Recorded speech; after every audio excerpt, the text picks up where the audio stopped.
YouTube, what it do too? I got an article coming from Fox News. I know on my daily dollar short, but it's about the Alabama mayor took his own life for allegedly having photos of himself posted of him dressing as a woman.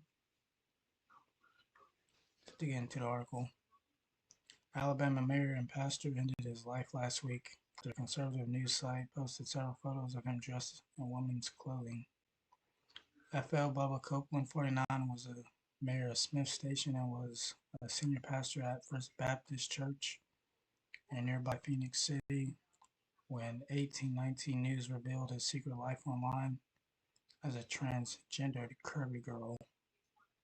2 days later, Copeland shot himself in front of deputies after they pulled him over due to a welfare check, according to Lee County Sheriff's Office. It's a photo of the man. Rest in peace. Under the pseudonym Brittany Blair Summerlin, Copeland posted pictures of himself on Reddit, Instagram, and other social media sites, wearing lingerie and sometimes his wife's clothing, according to the report. Brittany described herself as a transitioning transgender curvy girl that loves smiling, clothes, and shoes. The married father of three also allegedly posted transgender pornography with explicit captions and pen erotica.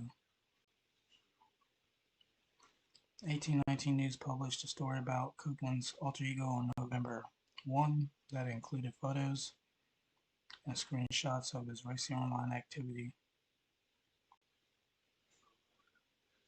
Him and his wife.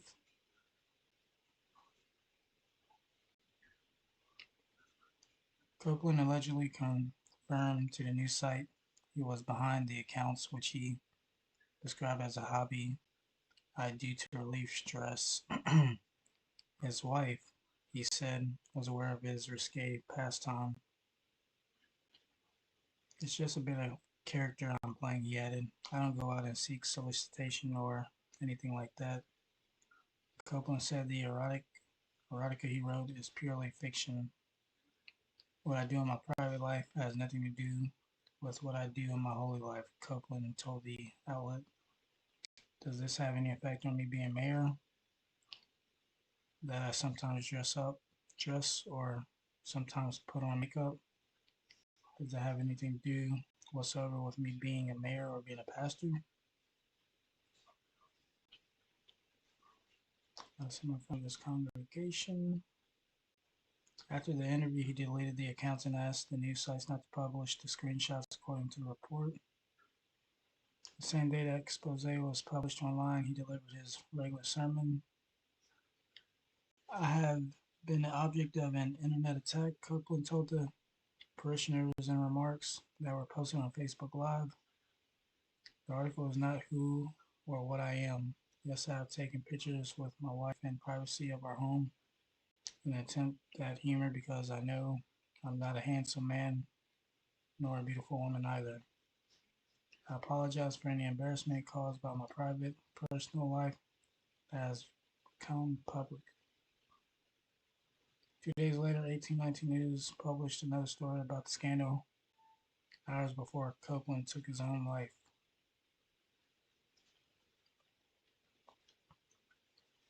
Copeland's erotic fiction, he allegedly wrote about transitioning to a woman, murdering a local business owner to steal her identity, and then seducing her husband, the report says. The woman told 1819 News that she knew Copeland's family and was distraught to learn that her name and business had been used in this erotica. Copeland had also posted pictures of other locals, including a minor with explicit commentary without their consent. The report alleges. We got a video as well to go along with it from MSNBC.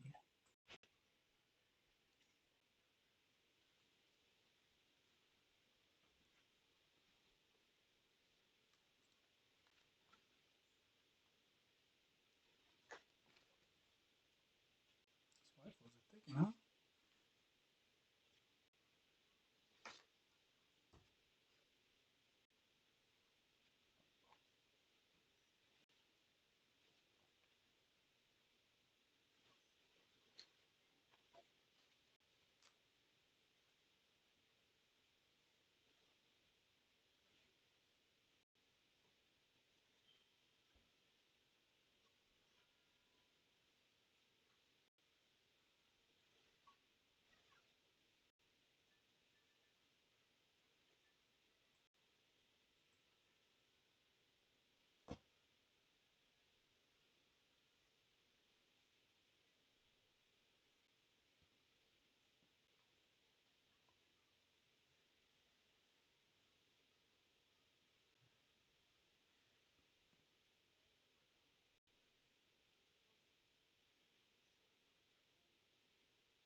RIP to Mr. Copeland, and condolences goes out to his family members. And there's another article I want to go over. I didn't realize YouTube had a limit on uploads per day. But let me see if I find that article.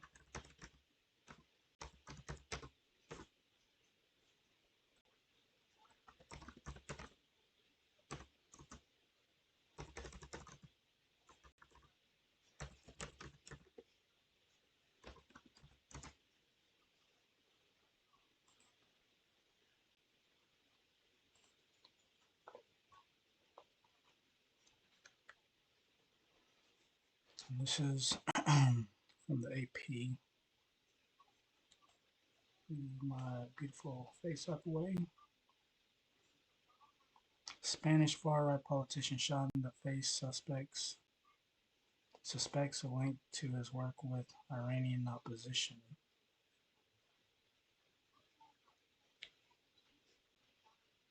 Just photos and actual video.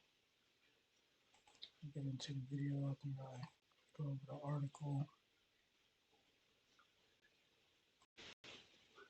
Madrid, Spain. Spanish right-wing politician Alejandro Vidal Quadras was recovering in a hospital Thursday after being shot in the face in broad daylight on a central Madrid street. That's where I was born, Madrid. Police were ruling out no hypotheses, including a possible link to the former European lawmaker ties with the Iranian opposition. A police source close to the investigation told the Associated Press there was no evidence backing the Iranian link, but confirmed that Vidal Quadras himself had raised the suspicion from his hospital bed, and that investigators were looking into it as one of several possible motives. In a sign that police were broadening the investigation to look into the Iranian angle, another official revealed that a Provincial brigade that handles terrorism and extremism cases joined late on Thursday in inquiries previously led by the agents specialized in homicides. Both officials spoke to AP under the condition of anonymity to protect the secrecy of the inquiries. Quadras, 78, was attacked around 1:30 p.m. near a Spanish home, near his home in the Spanish capital, and he was conscious when taken to the hospital by emergency crews. There were no immediate arrests, and police were checking on surveillance footage and witnesses' accounts to identify the shooter, who had been seen wearing a black helmet. The suspect had fired one gunshot before fleeing on a motorbike driven by an police.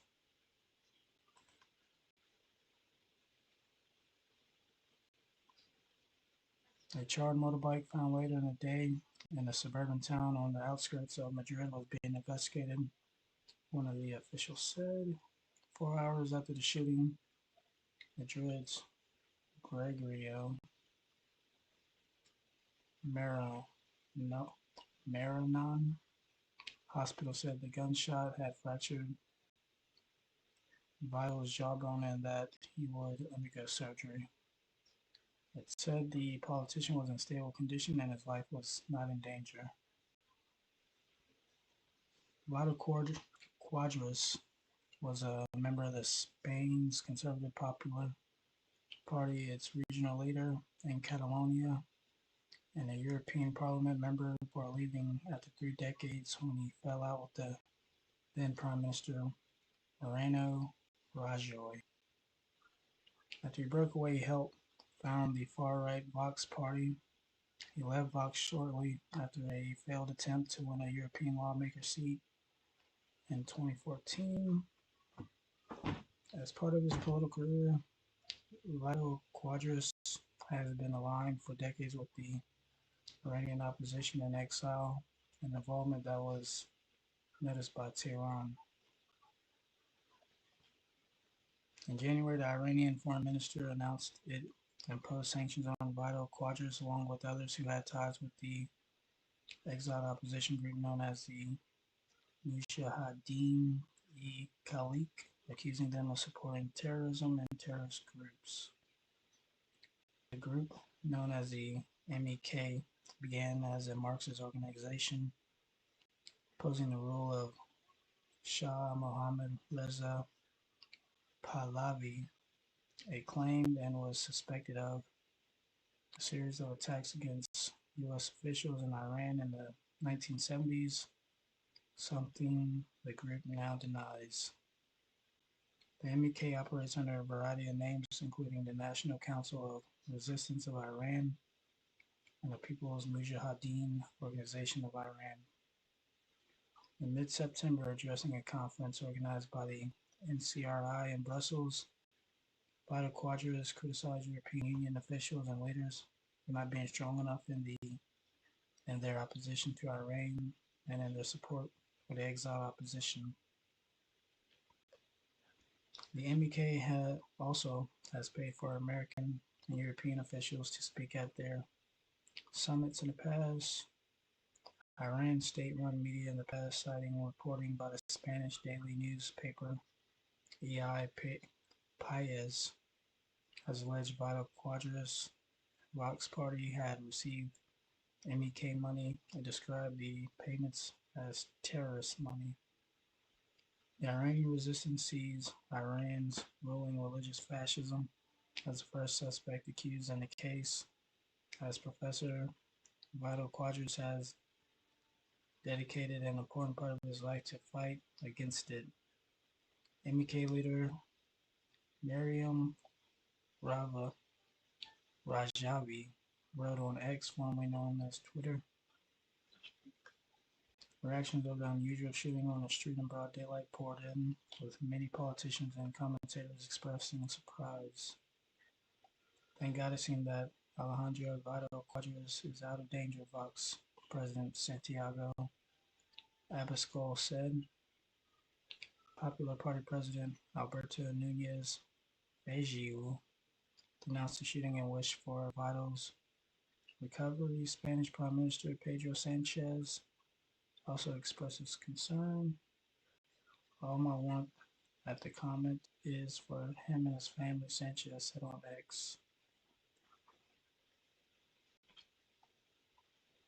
Vital Quadras was a vice president of the European Parliament and took a heavy interest in foreign affairs, participating in the legislative delegations to former Soviet republics Kyrgyzstan, and Uzbekistan. He has not been active in politics for several years, but has maintained a public role as a media commentator and columnist.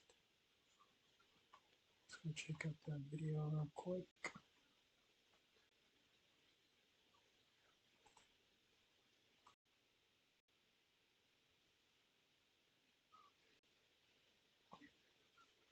A veteran right-wing politician was shot in broad daylight in the streets of Madrid on Thursday.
Yeah, but that's that.